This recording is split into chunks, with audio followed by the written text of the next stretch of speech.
do we want? Ban live exports! When do we want it? Now! Every year, thousands of farm animals are transported through the UK into France and Spain. Today, the 14th of June, protesters gathered in Hyde Park to call for an end to live transport.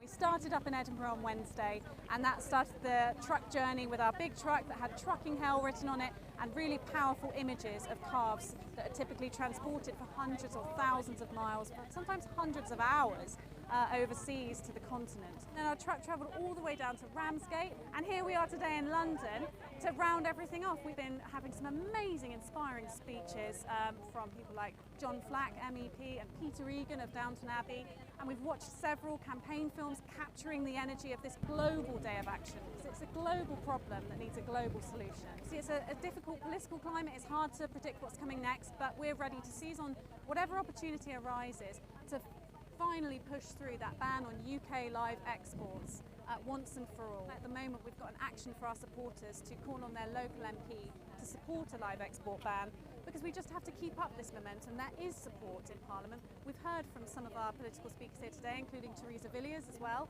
that they do have this support for our campaign and for a ban on live exports, and so we just need to keep pushing and get there. It is so incredibly rewarding to organise something like this and have people turn up in force. We had pouring rain down in Edinburgh. We had it was blowing a gale in Ramsgate. We've had the sun come out today, and come rain or shine, we've had these amazing people bringing their posters, placards, and so much energy for these animals.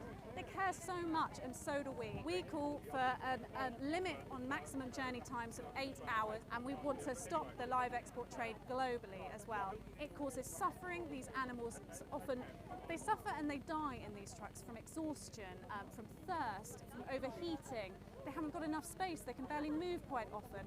And the trouble is, when they're exported from the UK, they can then be transported and slaughtered in conditions that would not be legal in the UK, because we can't keep track of where they go to once they've left the UK shores. New Zealand banned the live transport of sheep for slaughter 15 years ago, but here in the UK, Environment Secretary Michael Gove says that post-Brexit the British government can only commit to restrictions rather than a ban.